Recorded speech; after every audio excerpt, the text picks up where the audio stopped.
in this picture right over here, we can see that the maximum of the insertion of nucleotides by NHEJ is 1 base pair, and the deletion has a range of 2 to 98 base pairs. 9 of 1 and 39 of 1 are biallelic mutants, and 8 of 1 and 36 of 2 are monoallelic mutants. Monoallelic means that one allele has the mutation. And in the image above, you can see 3 half ovals that has the letters L1, L2, and L3 on them. This is called a meristem.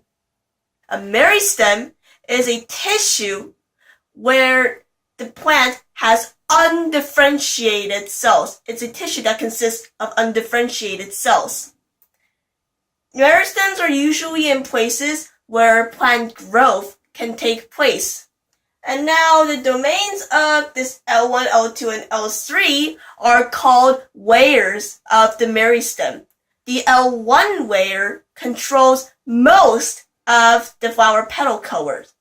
The L2 layer controls the stem color, and it also slightly participates and controls the flower petal color as well.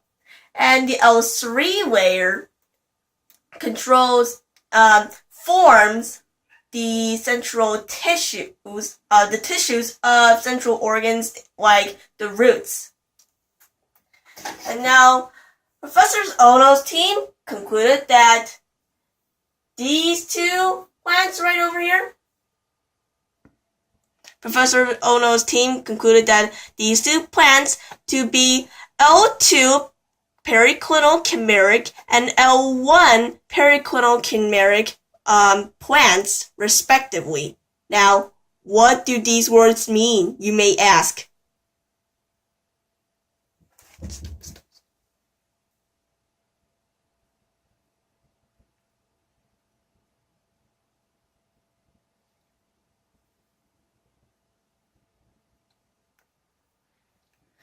When I said L1 and L2, periclinal chimera, periclinal means having one component, usually a tissue, completely surrounded by the other component / tissue.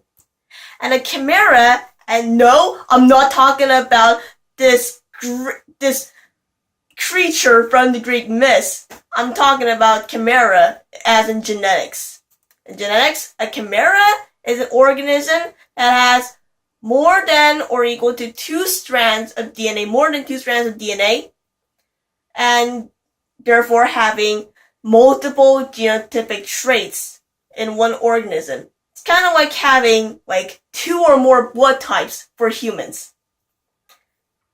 And so, therefore, the team's conclusion does make sense because, well, as you can see here, 8 of 1 and 36 of 2 plants are chimeras that literally have the L3 layer completely surrounded by the L2 layer, which is completely surrounded by the L1 layer. So therefore, it is periclinal. Oh. Here's the interesting thing. The periclinal mutants, 8 of 1 and 36 of 2, bore sectorial flowers that were part white. You can see this white part here and this white part here that's not in here and here. This phenomenon happened only once in the individual plant's lifetime. The team thought of 2 potential reasons of why this phenomenon is happening.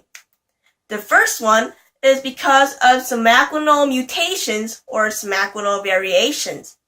Somatinal variation is the variation seen in plants because of plant tissue culture.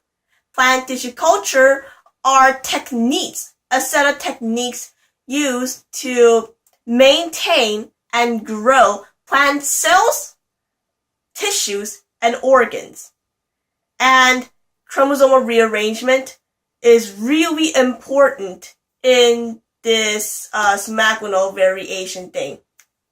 The second reason is because of invasion of cells from adjacent layers. Fancy sentence. That's pretty short, right? I understood the sentence's meaning as, so basically, layers of the meristem that are close to each other, like the L1 layer and the L2 layer, their cells have somehow found a way to invade into the other layer, and the undifferentiated cells differentiated in that other layer, resulting in biallelic mutants. And guess what? The white sectorial parts were analyzed, and results came out that the white sectorial parts only were biallelic. It's pretty interesting how this typical phenomenon happens only once in the entire plant individual's lifetime. And now my explanation ends here.